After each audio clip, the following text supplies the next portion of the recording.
But because as and more I went deeper into the chapters, that confusion became my entertainment. She kind of challenged me and she said, do you think you can write better than this?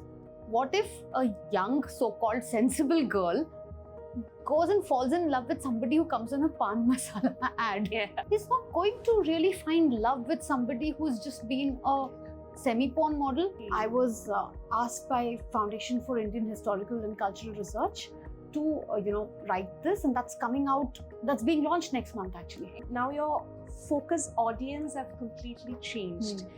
Is it challenging for you? It was or challenging. How is it? Yeah. I've been very fortunate to find some like-minded friends among the author and the writing community, and that is what has kept me going on. Your side characters had not been as active as they've been, this book wouldn't have made sense because they've had a lot of importance. How was your journey like building the characters? I have my Excel sheet. I'll have chapter 1 to 15 or whatever, Okay. and I'll say, okay, chapter 1 should be 2,000 words. I want to call out one particular rom-com writer I've enjoyed reading a lot. Zareem Khan. How has your publishing journey been like? So apart from your writing, you also help people write. You also coach a lot of people. Yes.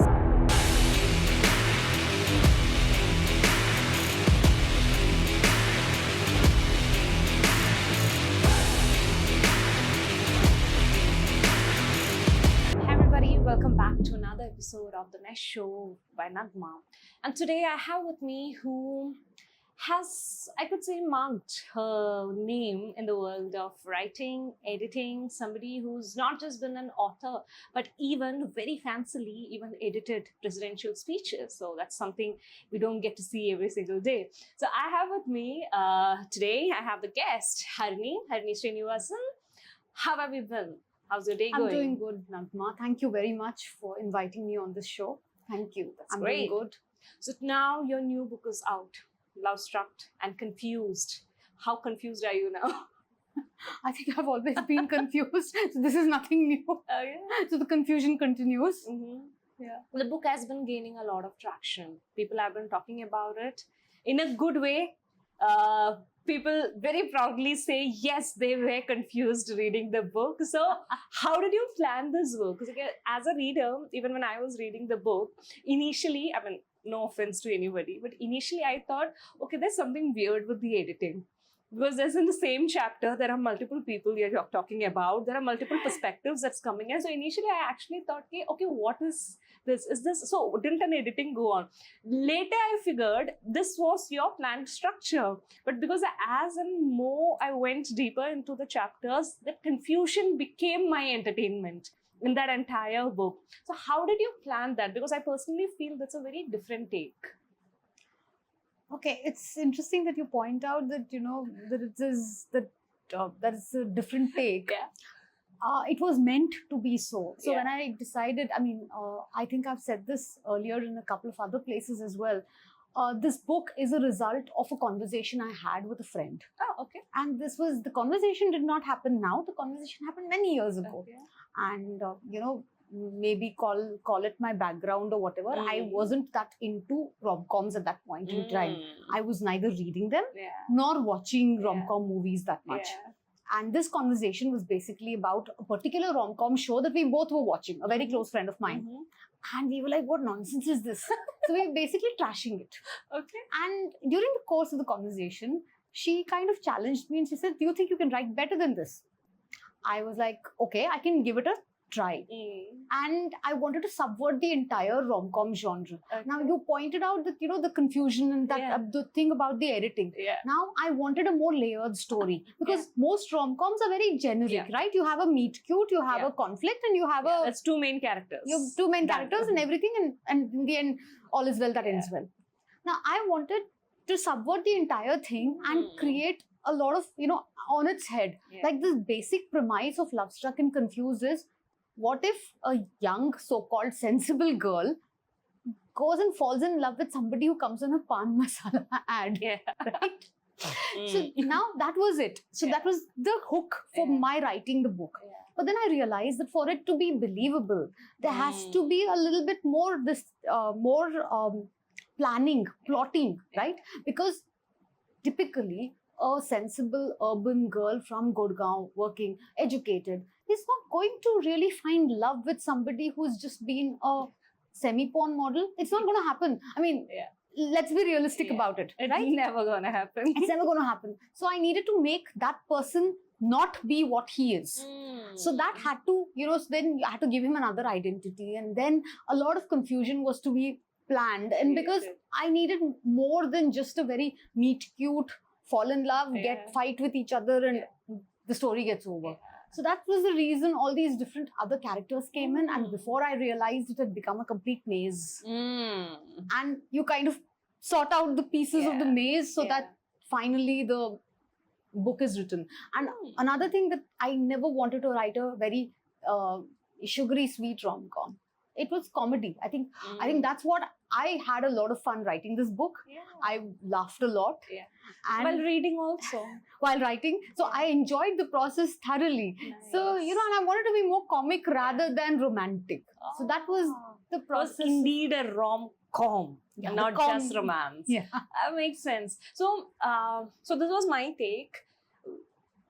Your background as a murder mystery or a mystery writer, because you've done that before. Because if I try to kind of build in some structure or try to pull apart the rom-com book that you've written, try to analyze it a little further, it kind of has a similar structure of a murder mystery.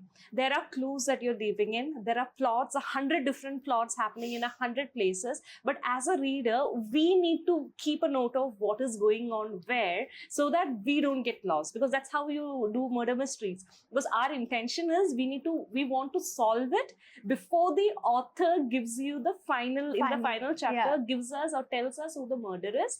We want to be able to solve it. So I felt your book followed a similar kind of a structure. Was it so? Thank you. I mean, it very well could be like that, because as you said, mysteries are a passion. I love reading mysteries and I've read lots. So, and I told you I was not that much into rom-coms at that point in time. So, subconsciously, and after having written The Curse of Anuganga, and then there was another one called Shadows and Secrets of Patliputra Conspiracy, both of which are mysteries. So, I think somewhere subconsciously that crept in here as well. But, and again, when you're building a more layered book, I think I just fell back on what I know most, which is mysteries. Because how much more layered can you make a romance at the end of it? Makes sense. So your readers, like for example, Curse of Anuganga is a book which is done amongst all your books. It's been one of the best, right? In terms of reach also. So you've had a reader base who knew you for your mystery writings. So did any of these readers who read your mystery novels come back and tell you feedback about the rom-com? I think it did happen. Like, so when the X Factor came out in 2023, a lot of people were surprised, my reader base. But then I realized, and by the time Love Struck and Confused came out, I realized that they had figured out that I not only write mysteries, historical mysteries, I also write rom-coms. So I think this time, I guess, and I hope that my reader base would have picked this book up. Interesting. So are there any other genre that you have in the back of your mind that you want to try out? I want to try out non-fiction. Oh, really? Okay, I would like to try that out. I will be stepping into children's fiction. I mean, young adult fiction. One book in children's, of course, there was The Wizard Tales, which was my first book, but I would not call it my first book, simply because it was a story that I was telling my then 5-year-old son, which then I penned it down. But as of next month, a book is releasing called The Merchant of Nagapattinam, The Origin Story. That's my foray, so to say, into children's or young adult fiction. Lovely. I was asked by Foundation for Indian Historical and Cultural Research to, write this, and that's coming out. That's being launched next month, actually. Interesting. So that's a historical fiction. That's historical. It's not a mystery. It's a historical story, probably the first of a 2-CD book, where I delve into the Chola dynasty. So I've moved from the Gupta period, which was what I had focused on in Curse of Anuganga, but now it's going to be, I'm going to move into the Chola dynasty. Again, history is a passion. Coming back to your question, what do I want to try out other than that?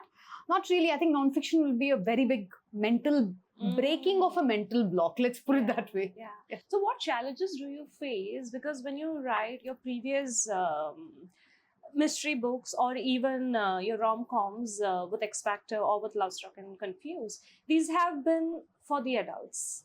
So now when you go back to children, now your focus audience have completely changed.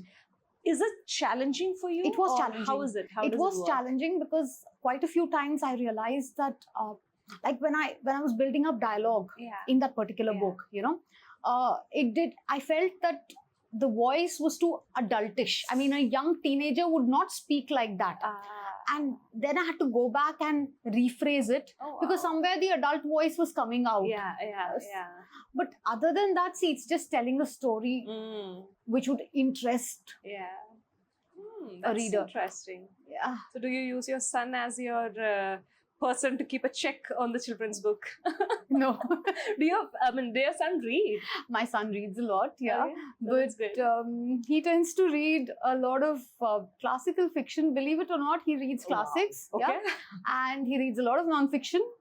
And surprisingly, even philosophy. So when I should not be saying this, but he was like, if you write something that I would be interested in reading, maybe I'll read it, but certainly not. Not this. Oh my God, that's harsh.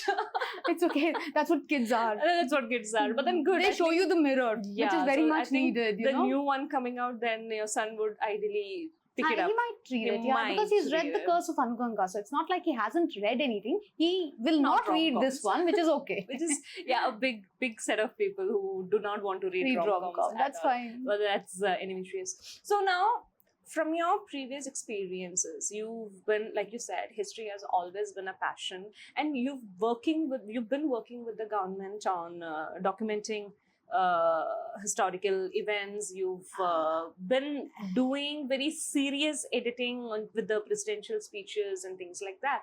But keeping all of that away and being an author for fiction, that's two different things altogether.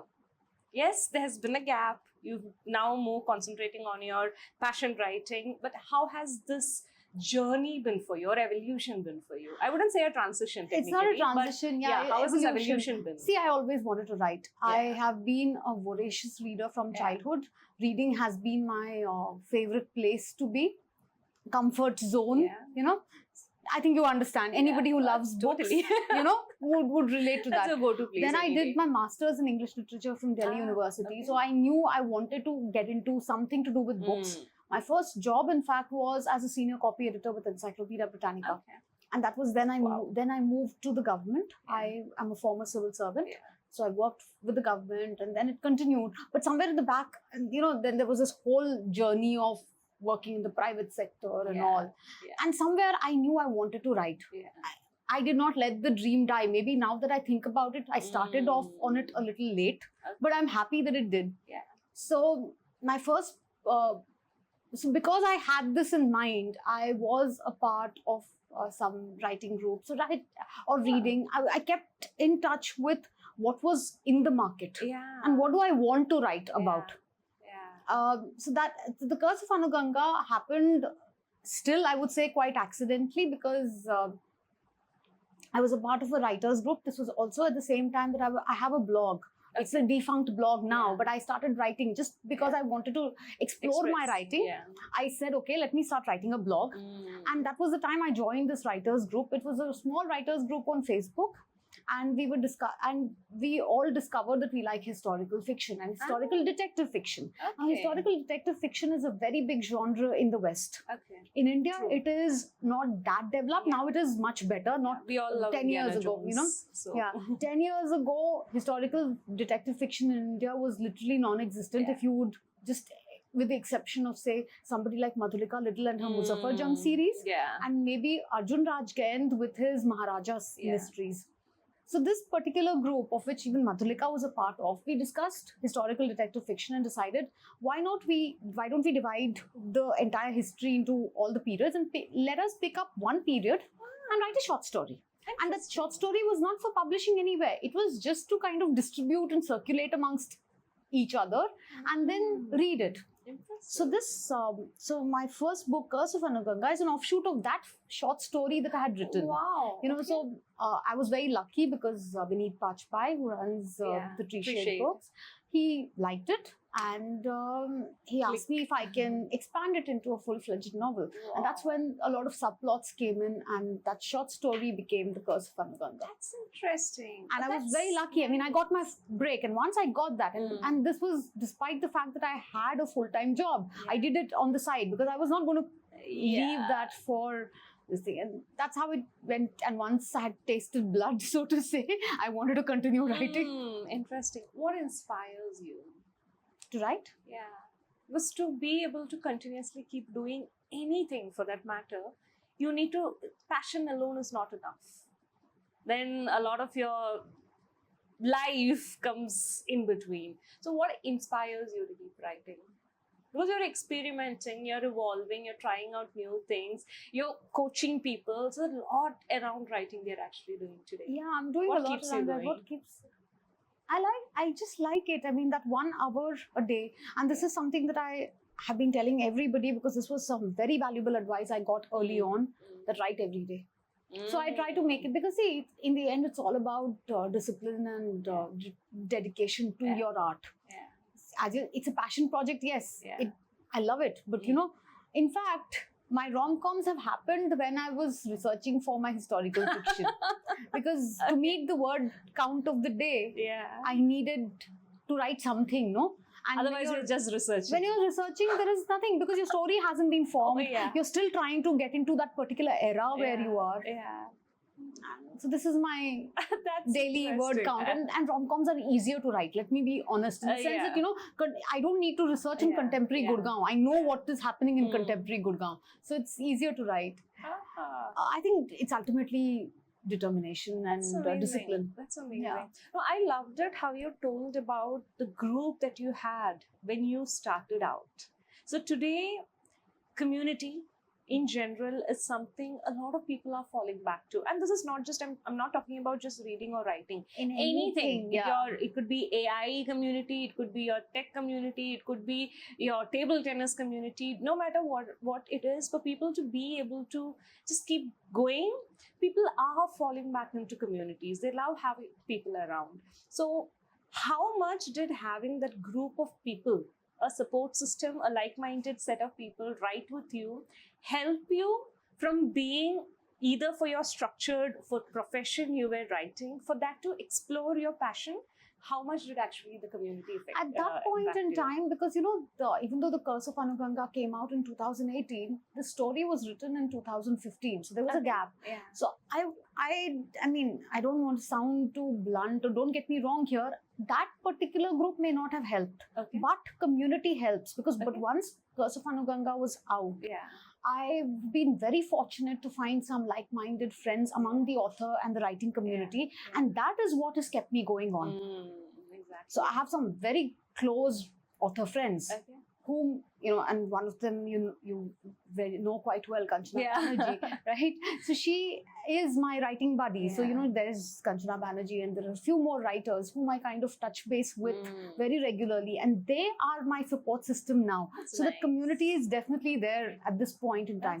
I won't call that the writing group really helped, because you know, but in that the task was very clear. It was like, okay, they've given each other, everyone, there was a deadline of say Feb 15, 6 months ka time. You research, you are doing this particular period, you write your story and come back. But of course, your groups keep changing as the groups keep depending changing. upon what you do. But honestly, like when Kanchana told me, no, I have a friend I want to introduce you to, I think you might like working with her. When she introduced him, so one thing I also felt is, it didn't matter to me who she is introducing. The one thing that I was respecting at that moment was, it's so nice. Like, there's something that I keep shouting about this to a lot of people. There are few people that I found after coming to Delhi, few of these authors who so much dedicatedly help each other out. They are there for their book launch, but they're talking about somebody else. They actually push each other so much, recommend each other so much. It's like a group of people just growing together. I've Yeah. not seen envy, jealousy, anything in there in that space. It's just everybody pulling yourselves up together. See, and that's ultimately, beautiful. everybody has their own journey. So Yeah. there is really no point in trying to me trying to pull you down or something Yeah. like that. You'll take your path. You'll True. go on your way, and I will go on mine. And what has to happen will happen. So why unnecessarily, bog yourself down Yeah. with negativity, right? True. So now coming back to your book, I rarely see a scenario where, okay, you have your hero, you have your heroine, you could call them your protagonist or however you want to call them, and then you have your side characters who usually are just people who comes as special appearances, but your side characters had not been as active as they've been, this book wouldn't have made sense because they've had a lot of importance. I think I like my side characters more than my main to be character. frank, honestly, yes. I mean, I didn't want to. I No knew offense to the that main because while I characters. was writing it, I found myself also loving my side characters Yeah. much more than my main characters. Sorry, Nitin. Sorry, Priya. But Yeah, because some of your characters, because you see, this comes back to what I have about rom-com. Usually, romantic comedies just focus on the hero and heroine. For me, that was not my thing. I wanted it to be an interesting book. Yeah. So I had to, and you have standard tropes in romantic comedies. Yeah. Unfortunately, the hero and heroine have to fall on that on those tropes. So then I Exactly. can't do anything much with them. Exactly. And that's where I had a lot of fun creating these side characters where I could Exactly. let them literally run amok. So, how was your journey like building the characters? Did you initially, when you started writing, did you have this idea sorted out, or did they just kind of started taking more importance as in how you went with it? See, I actually follow quite a methodical process when Okay. it comes to plotting. Okay. Quite boring, I must say. You're that because one person who sits with a board, I sit plots with everything. Not with the board, with an Excel sheet. I have my Excel sheet. I'll have chapter 1 to 15 or whatever. Okay. And I'll say, okay, chapter 1 should be 2,000 words. So basically, I say if I'm writing a 50,000 word Yeah. book, Yeah. divide by 2, so how many chapters should it be? So I go like that, and then I write down one sentence synopsis for each chapter. Oh, lovely. Each chapter with this will Yeah. happen. Now, having said that, the story doesn't always follow like Yeah. that. When I start writing, I realize that instead of A to B happening, A to D can happen at times when you're in the writing process. Maybe a new character comes up. Okay. And then I go and update my plot so that because there are dependencies, right? If you've already written down one sentences for Yeah. how the story is going to progress, if A changes, obviously chapter 1 changes, chapter 3 might also change.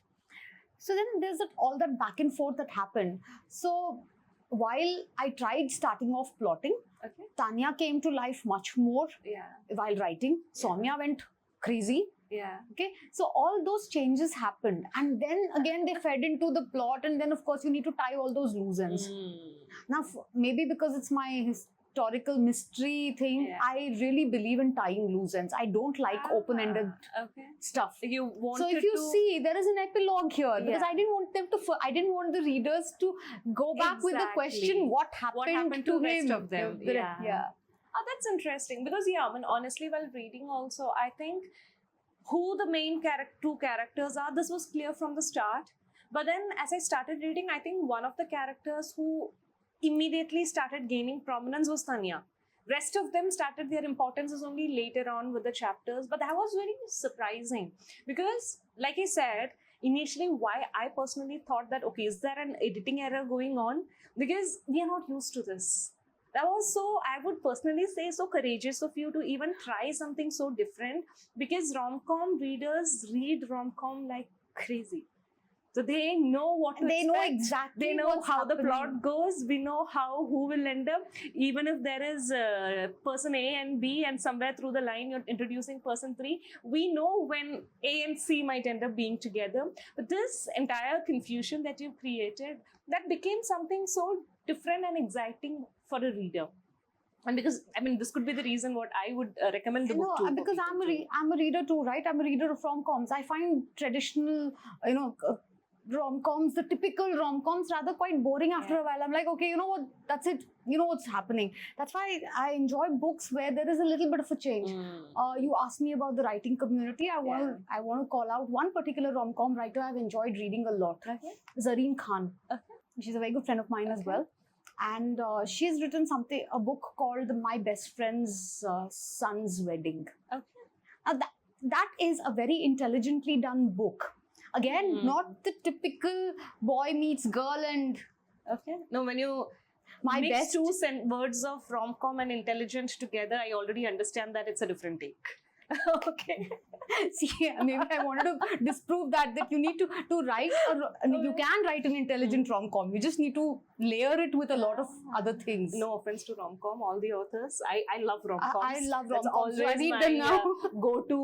Like it's something Stress that buster. can. Yeah, it's a stress buster. If you're in a reading slump, that's something that can just get you off it. It's Yeah. something that can just sit and relax. You don't need to think so much. You can just breathe when you're reading a rom-com. Yeah. So obviously, of course, it might make me cry once in a while. No, But there are a lot of Yeah. very good rom-com writers who introduce a lot of complexity. Yeah. So I would want to write such rom-coms. Interesting. And even the X Factor, if you realize, I mean, I prefer Love Struck and Confused to the X Factor. Yeah. But X Factor also has a lot of things going on. It's not a very straightforward book. Interesting. How has your publishing journey been like? Because writing is one part of the journey. After that, there's the entire process of publishing. And after that, there is your entire era for marketing and promotions. So how has each of this been? I have been very lucky when it comes to publishing because Tree Shade Books has been a wonderful publisher to work with. Okay. And I'm going to go on, I mean, I've gone on record many times to say Yeah. this. So Vineet Pajpai giving me a break in 2018 has really propelled my career, so Yeah. to say, writing journey. Mhm. So the two books that I've done with Tree Shade Books have been a delight. And Yeah. then I was lucky to have to have gotten introduced with Shantanu and Yeah. Shantanu Roy Chaudhary, who then, Yeah. liked the X Factor Yeah. and then loved Love Struck and Confused Yeah. as well. Yeah. So again, with Om, it's been very good. So my publishing journey so far has been good. Interesting. Now, what about the marketing and promotional journey? Ah, that's been a little bit of challenge, not necessarily because of anything else, but because as a person, I am not very comfortable going out there and talking about myself. Yeah. Really? Yeah, I Okay. don't have a problem. No. It doesn't mean I have stage fright or anything like that. That I don't have. I'm Okay. confident enough. Yeah.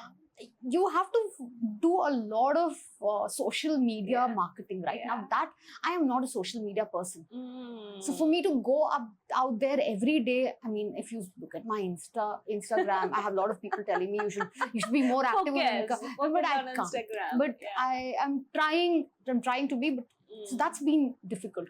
But otherwise, the marketing also has been good. Not bad. At least that's a good thing. So apart from your writing, you also help people write.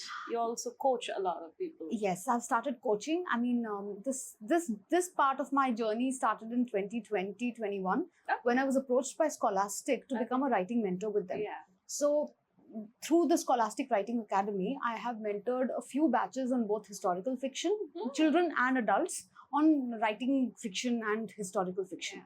So then it struck me, okay, instead of just doing it like that, why don't I start coaching and mentoring people Yeah. directly? So since last August, I've started taking on Interesting. assignments where I mentor people and handhold them through their entire process of writing. Mm. So, it could be students who are trying to write a book to enhance their profile for Yeah. admission into Yeah. college, Yeah. or somebody who wants to just write a book. Yeah. So these are the types of clients I get, and I have been kind of, I don't run batches per se, but I kind of give them one-on-one Mm. hand holding through their entire story. So I help them thrash out their story, their Yeah. plot ideas, what Yeah. they want to write. And then on a weekly basis, I kind of give them feedback on what they've written. I also teach them the nuances of creative writing, what to look out Wow. for. So whatever I have learned as an author, I'm just passing it on now. Are you still in a professional setup, or it's completely everything related to your agency and writing right now? I take on a lot of freelance projects. So I do have, I mean, as you mentioned, and I think I mentioned it before, I've been associated with the government, right? Yeah. So I am an empaneled editor Okay. on several government agencies. So I have editing Yeah. projects as Yeah. such. But that's also through my agency Yeah. now. So I'm not Lovely. working full time Yeah. anywhere. Yeah. But I take on How does it projects. feel now? Finally, you're in your passion morning till night? That's a difficult one, you know, after having worked for 20 odd Yeah, years, because corporate morning to structure, corporate you've done structure, all of that. sometimes I miss it. I miss the Okay. fact that I don't have to run to office at 8 o'clock in the morning. Yeah, the hustle. The hustle. I think I miss it at times. Okay. So, is there any particular routine that you have for your writing? I think I had Journey. I had a better routine before August last year than now. So that's why I miss when it. you're having a job. Yes, because I knew I had to go to work. I used to leave for office at 8:15 every day, all these years. Yeah. So my writing would happen in the morning between around 4 and 6. Oh, wow. Now, ever since I have stopped doing that, my writing time has now shifted to around 9 o'clock in the morning because I have stuff to do around the house, so I Yeah. can't just.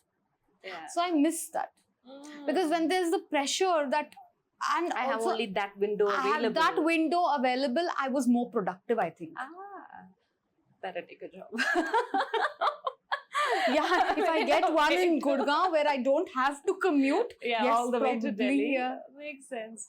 This has been amazing. I mean, this is just a generic question, or something I ask a lot of authors also, because now you are in which ways coaching a lot of aspiring writers as well. So for people who want to start writing, or people who are already writing but want to expand it into a full-fledged book, apart from the advice of no, you need to write daily, which we know everybody does exactly the same thing, consistency is important. What could be the biggest challenge that a aspiring writer can face?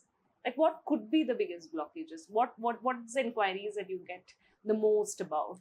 See, a lot of everybody, these days people don't want to read that much, they want to start writing. Now that is, I think, the biggest, that will be a roadblock. Okay, interesting. And a lot of people try to focus on writing what they know about. Okay? Okay. So it's always about my life. Okay. I know this. I want to write about that. Or I have read one book which follows the same plot and I want to write something related to that. Okay. What I would advise people is just you write about what you may not know, Yeah. but you want to know more about it. Like, for example, when I come back to my historical fiction, there is a lot of research involved, right? So now, how about, okay, I understand not everybody wants to write about history, but maybe tomorrow if I want to say something about the history of skating or skating as such. I don't know how to skate. I knew how to skate when I was a kid, but you get it, right? So I want to be an ice skater. So then if you want to do something like that, you challenge yourself to learn more about it. Yeah. You also try to understand the perspective of putting yourself in that person's place, and then carving a story. It doesn't have to be fiction. For anything, I guess, fiction, non-fiction, reading is a must. So open your brain. I would say open your brain and don't be too closed and in your approach, and just try to explore a lot of things and then go inward and then start writing. Yeah, write daily. Read a lot. Read a lot is what I would say. Thank you for sharing all of that about your experience. One last question. In this journey, writing, where people will read what you're writing, very obviously you're not writing the book to just write and shut it down on your laptop. You want millions of people to read it. What scares you the most? Is there anything? Actually, no. That's good. And that's not to say that, I like to be criticized and my book torn to shreds.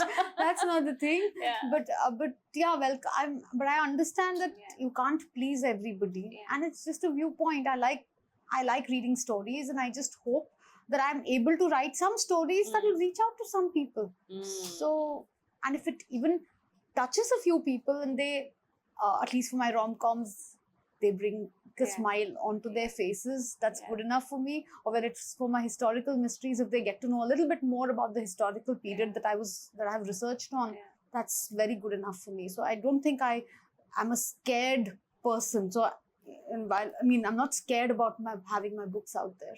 That's good. I think genuinely, if you're trying to write something, whatever comes, like how Ageda says, you do it, whatever the result is, that's for later. We'll Yes. figure that out.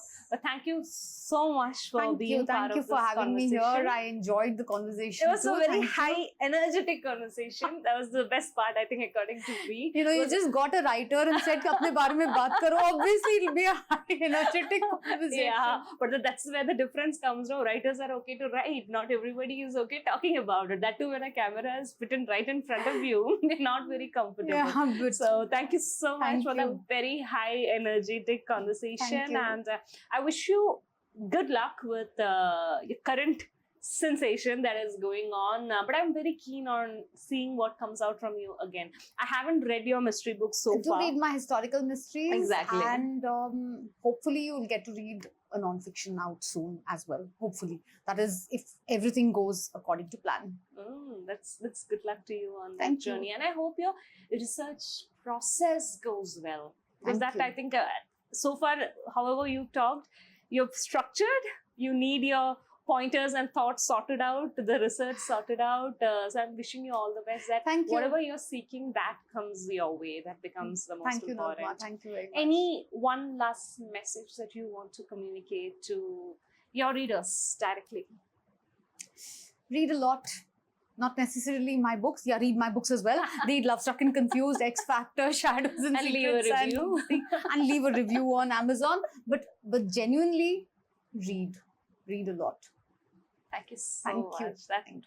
That's a simple yet very powerful advice. Yes, guys, reading can change lives as much as anything else It can does help you. change It's the lives. most simplest, It most effective, economical way of traveling, advice or right? anything. Of traveling, you Of get to traveling, see places that experiencing you the don't world, getting experience to the know world. anybody or anything that you want to get know. So yeah, reading has done magic for me, and I hope it does magic for everybody as well. Thank you so much, Harni, Thank being part you. of the show Thanks, today, Nagma. and hopefully catch up with you again with your non-fiction. And fiction as well. Yeah. But thank you so much for today. Thank you.